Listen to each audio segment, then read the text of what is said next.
Everyone, দোলন লাইফস্টাইলে নতুন একটি ভ্লগের সাথে তোমাদের সকলকে জানাই অনেক অনেক স্বাগত।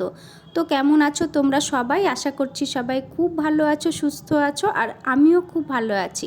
আজকে হচ্ছে রবিবার আর এখন বাজে প্রায় সকাল 8:30, আর এখন থেকে তোমাদেরকে সাথে নিয়ে আমি আমার আজকের ভ্লগটি শুরু করছি। আশা করছি তোমাদের ভালো লাগবে। আর আজকে হচ্ছে এবছরের শেষের দিন, মানে 31শে ডিসেম্বর। তাই সকালবেলা ঘুম থেকে ওঠার পরে ভাবলাম আজকে যেহেতু বছরের শেষের দিন, তাহলে এই দিনটাকে একটু মনে রাখার জন্য একটু স্পেশাল কিছু জলখাবার বানিয়ে ফেলি। আর প্রত্যেক দিন না ওই ডিম পাউরুটি খেতে আর ভালো লাগে না, আর এক একদিন তো তাও হয় না। মানে সকালবেলা ঘুম থেকে উঠে 1 কাপ চা আর 2টো বিস্কুট, ব্যাস হয়ে যায় জলখাবার। তো যাই হোক, যেরকম ভাবা সেরকম কাজ। আর আজকে না মানে এবছর আমার একদিনও কড়াইশুঁটির কচুরি খাওয়া হয়ে ওঠেনি। এখন যেহেতু কড়াইশুঁটির সিজন, আর অফ সিজনে না কড়াইশুঁটি পাওয়া গেলেও সেরকম একটা স্বাদ হয় না। তো যাই হোক, যেরকম ভাবা সেরকম কাজ। সকাল সকাল ঘুম থেকে উঠেই আগে ময়দা টয়দা মেখে রেডি করে রেখেছি, আর কড়াইশুঁটির পুরটাও বানিয়ে রেখেছিলাম। তারপরে বাদবাকি কাজ করে তারপরে বানিয়ে ফেললাম গরম গরম কড়াইশুঁটির ফুলকো কচুরি, আর হচ্ছে নতুন ছোট ছোট আলু আর মটরশুঁটি দিয়ে আলুর দম। তো সকালবেলার খাওয়া দাওয়াটা তো বেশ ভালোভাবেই হলো, কিন্তু এখন আবার কি রান্না করব সেটাই ভাবছি। আর ছেলের জন্য একটু লেবুর রস করে দিচ্ছি। আর এই লেবুগুলো 2 দিন আগে আনা হয়েছিল, কিন্তু আজকে জানো তো দেখছি যে কয়েকটা লেবু নষ্ট হয়ে গেছে। তাই বেশি করে লেবুগুলো কেটে ছেলেকে একটু বেশি করেই রস করে খাইয়ে দিলাম, না হলে থাকলে যদি আবার পরে নষ্ট হয়ে যায়। তো যাই হোক, ছেলেকে লেবুর রসটা দিয়ে আমি একটু সকাল সকাল স্নান করে নিয়েছি। সকাল সকাল বলবো না, প্রায় এখন 10:30 পৌনে 11টা মতো বাজে। আর বাড়িতে থাকলে না আমার এত তাড়াতাড়ি কোনো দিনই স্নান হয় না, কেননা বাড়িতে থাকলে আমার রান্না বান্না থাকে, আরও অনেক কাজ থাকে, বুঝতেই পারছো। আর তার জন্য বাড়িতে আমার একদমই স্নান টান সকাল সকাল হয় না। আর এখানে যেহেতু আমার রান্নার খাওয়াটাই বিশেষ করে কাজ, এর জন্য এখানে আমার একটু স্নানটা সকাল সকালই করে নিচ্ছি। আর যেহেতু এক জায়গা থেকে আরেক জায়গায় এসেছি, তার জন্য একটু সকাল সকাল স্নান করে ফেলছি। তো যাই হোক, আজকে আর ওকে বলিনি বাজারে যেতে, যেহেতু অনেক সবজি টবজি রয়েছে, কেননা আমরা থাকবোই আর কদিন, তারপরে সবজিগুলো ফুরোবে না। তার জন্য আমি ওকে বললাম থাকুক, আজকে আর বাজারে যেতে হবে না, যেই সবজিগুলো আছে সেগুলো দিয়ে কিছু একটা রান্না করে নেব। আর শীতকালে কিন্তু এরকম পাঁচমিশালি তরকারি খেতে আমার দারুণ লাগে। আর গরমকালে সেরকম একটা আমি সবজি খাই না, আর আমার ভালো লাগে না, কিন্তু শীতকালে এত রকমের সবজি পাওয়া যায়, আর সেই সমস্ত পাঁচমিশালি সবজি দিয়ে আর একটুখানি 5 ফোড়ন আর শুকনো লঙ্কা ফোড়ন দিয়ে যদি তরকারি রান্না করা হয় মাখা মাখা করে, খেতে কিন্তু দারুণ লাগে। আর সঙ্গে একটু ডালের বড়ি থাকলে সেই ডালের বড়িটা দিলেও ভালো লাগে, কিন্তু এখানে না বাজারটা অনেকটাই দূরে, তার জন্য ডালের বড়িটা আনা হয়নি। তো যাই হোক, আর এখানে আমি কচু বাটা করব। আর এই কচুটা এত ভালো, আমি জানো তো এর আগে কোনোদিনও কচু হাতে কাটিনি, মানে আমার ভয় লাগে কচু কাটতে, কিন্তু আজকে আমি কেটেছি আবার ধুয়েছি, আমার একটু হাত চুলকায়নি। তা যাই হোক, আমি এর মধ্যে কয়েকটা কাঁচা লঙ্কা, রসুন আর একটু নুন দিয়ে পেস্ট করে নিয়ে ভালো করে রান্না করে নিয়েছি। তো বন্ধুরা, এখন প্রায় বাজে দুপুর 2টো, আর আমার রান্নাবান্নাও কমপ্লিট। তো চলো এখন দুপুরের খাওয়া দাওয়াটা সেরে ফেলি। তো দুপুরের খাওয়া দাওয়া শেষ করার পরে আমি একটুখানি ঘুমিয়েছিলাম, আর এখন বাজে প্রায় সন্ধে 6:30। আর ঘুম থেকে ওঠার পরে দেখছি যে বর হচ্ছে গরম গরম কফি বানিয়ে নিয়ে এসছে। বেশ ভালোই লাগে যদি কেউ বানিয়ে সামনে ধরে না, ঘুম থেকে উঠে যদি সেটা দেখি সামনে, কিন্তু খেতেও ভালো লাগে আর মনটাও কিন্তু বেশ ভালো হয়ে যায়। তো যাই হোক, কফি খেতে খেতে ও আবার পিৎজা অর্ডার করেছিল। তো যাই হোক, পিৎজাটা চলেও এসেছে। এখন একটু পিৎজা টিৎজা খেয়ে তারপরে চলো আমরা হচ্ছে বিষ্ণুপুর কালীবাড়ির মন্দিরে যাব।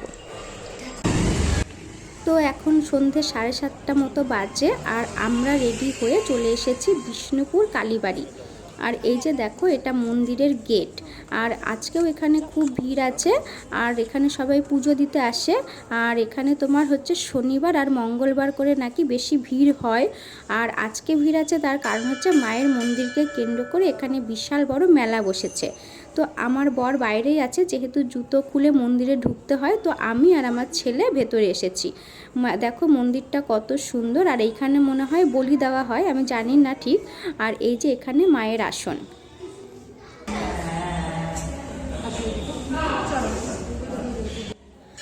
তো তো মাকে দর্শন করে নিয়েছি, দিয়ে মাকে প্রণাম ঠোনাম করে বেরিয়ে পড়লাম মেলায়।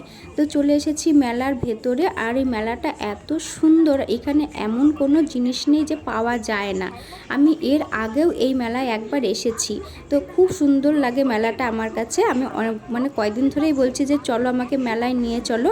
আর এই মেলাটা নাকি পুরো এই 1 মাস ধরেই নাকি মেলাটা হয়। আর এখানে দেখো কি সুন্দর সুন্দর মাটির পুতুল আর মাটির ঠাকুরও আছে। তো আমি দেখছিলাম, এখানে আমার পছন্দ হয়েছে একটা ছোট্ট গণেশের মূর্তি। আর খুবই সুন্দর মূর্তিগুলো, প্রত্যেকটা মূর্তি সুন্দর। তো আমি দেখছিলাম যে কোন মূর্তিটা কিনবো। প্রথমে ভাবছিলাম যে বুদ্ধদেবের মূর্তিটা কিনবো, তারপরে ও বললো থাক গণেশ ঠাকুরের মূর্তিটাই কেনো। তা গণেশ ঠাকুরের মূর্তিটাও না খুব সুন্দর, তার জন্য আমি গণেশ ঠাকুরের মূর্তিটাই কিনে নিয়েছি। আর মূর্তিটা কেনার পরে তারপরে না আমি কতগুলো ফটো ফ্রেম দেখেছি, তারপর ওটা আর কিনিনি। তো যাই হোক, এখানে হচ্ছে স্টিলের বাসনপত্রের দোকান। তো এখান থেকে আমরা একটা কিনে নিয়েছি ধূপধানি, ধূপকাঠি রাখে যেগুলোতে, সেই কৌটো টাইপের। আর ছোট ছোট বাটিও দেখেছিলাম, কিন্তু ওটা ভেবেছিলাম নেব, তারপরে না আর ভুলে গেছিলাম, আর নেওয়া হয়নি। আর আমি না বাড়ির থেকে আসার সময় একটাও ক্লিপ আর গার্ডার আনিনি সঙ্গে করে। তো এখানে দাঁড়িয়ে কটা ক্লিপ আর গার্ডারও কিনে নিলাম। আর এখানে দেখো সমস্ত হাতা খুন্তি কাঠের আর কি।